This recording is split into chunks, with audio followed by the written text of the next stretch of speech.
Baal, um nome que aparece algumas vezes na Bíblia e está na boca de muita gente nas redes sociais, principalmente associando a ritos de sacrifícios a algo perigoso ou condenável. Então, seja muito bem-vindo. Esse vídeo é sobre Baal.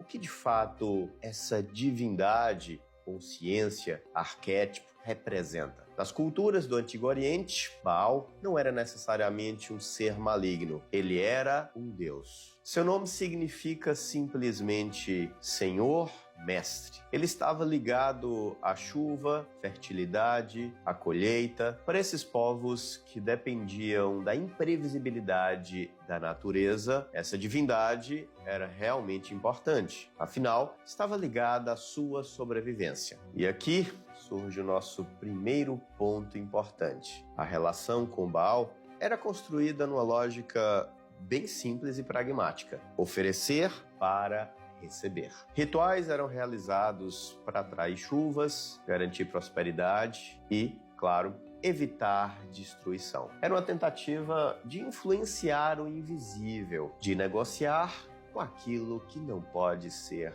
controlado. A essa altura a gente já fica se perguntando algumas coisas. Quando os textos bíblicos criticam ou traz essa atmosfera negativa em torno da imagem de Baal, não estão apenas rejeitando como figura divina. Eles estão denunciando uma coisa muito mais sensível e profunda, que é, basicamente, tentar manipular o sagrado, estabelecer algum tipo de controle sobre Deus para algum tipo de ganho pessoal. E isso sim é estabelecer uma relação manipulativa com Deus, uma relação de barganha. Trocar mistério por controle. Capturar o ar ou a água nas nossas mãos. Tem vídeos sobre água e vai sair vídeos sobre ar. Porque tudo isso aqui, vocês vão percebendo que faz parte de um todo maior para te ajudar na sua caminhada interior. Então, os vídeos, em essência, são meios que eu estou desenvolvendo para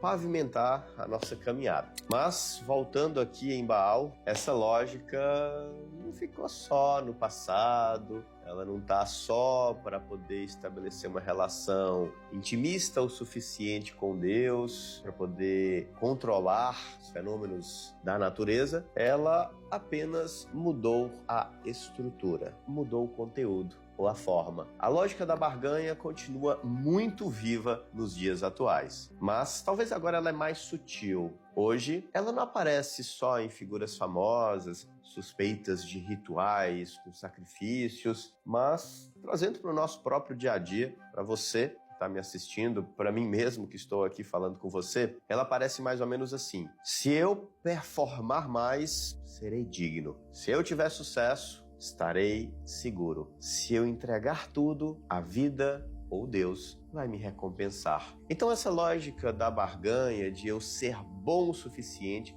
puro o suficiente, se eu fizer uma quantidade de caridade, eu vou eliminar meus karmas e encontrar um local especial em outra dimensão ou em outra realidade. Então essa lógica da negociação com o divino, ela pode estar presente em muita gente. Então, perceba a estrutura. Ainda estamos tentando negociar com a realidade. E nesse ponto, sim, o sacrifício continua existindo. Ele só deixou de ser um ritual. Hoje sacrificamos saúde por produtividade, vínculos por status, ética por resultados ou a própria verdade por aceitação e pertencimento. Nesses casos, não tem um altar visível e muitas vezes um animal como símbolo importante para receber algo mais importante do divino ou do sagrado, mas sim uma entrega bem real, a entrega da nossa energia, da nossa verdade ou a entrega do nosso tempo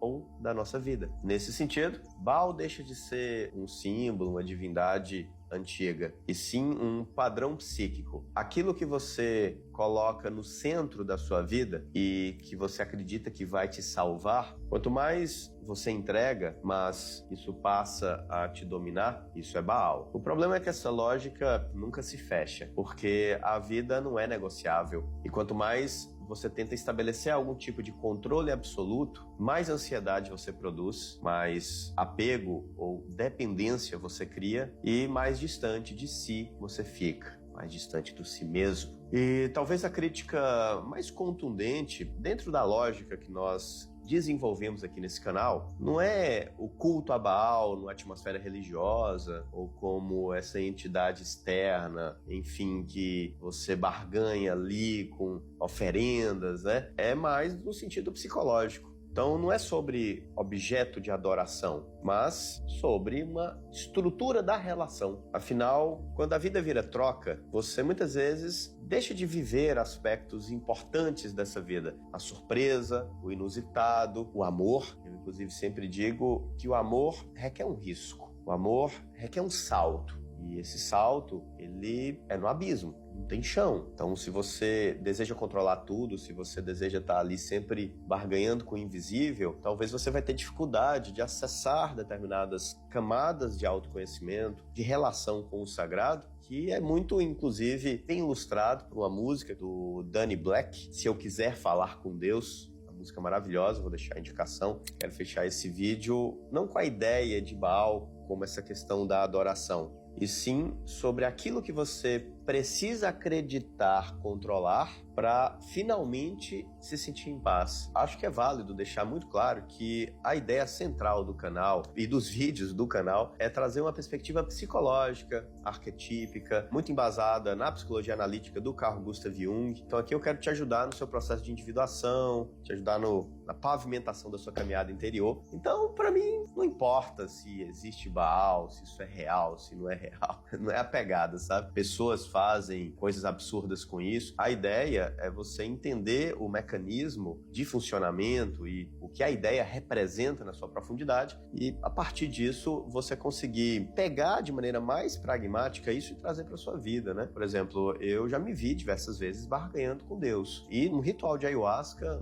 expansão de consciência, me veio com muita clareza os prejuízos que isso poderia me trazer se eu continuasse com essa relação muito simplória com o sagrado, né? E quais seriam os próximos passos dessa relação com Deus? Nessa perspectiva, os textos bíblicos, eles são muito assertivos ao trazer esse caráter condenável para a figura de Baal. E, de fato, ele representa um distanciamento daquilo que de fato é sagrado. Se a gente for pensar no sagrado nesses termos, eu recentemente fiz um vídeo que o pessoal tem gostado bastante, né? Do cubo de Saturno. Então, no cubo de Saturno, você também tem essa mesma lógica da estrutura, da previsibilidade, do controle, da matrix. E, por outro lado, a gente tem uma ideia do sagrado como algo que é fluido, algo que está além das formas e das representações. Então, convido você a continuar seus estudos aqui e navegar por outros vídeos, porque a ideia é justamente criar uma complementariedade entre os assuntos e que faça sentido mais do que uma elaboração filosófica ou cultural, mas que te ajude aí no seu processo interior, expansão de consciência. Se você gostou do assunto, lembre de dar o seu like, deixar seu comentário, encaminhar para quem você acha que gosta disso, né, e que quer continuar o seu processo de expansão de consciência. E lembre-se que autoconhecimento hoje é questão de sobrevivência. Beleza? Um abraço.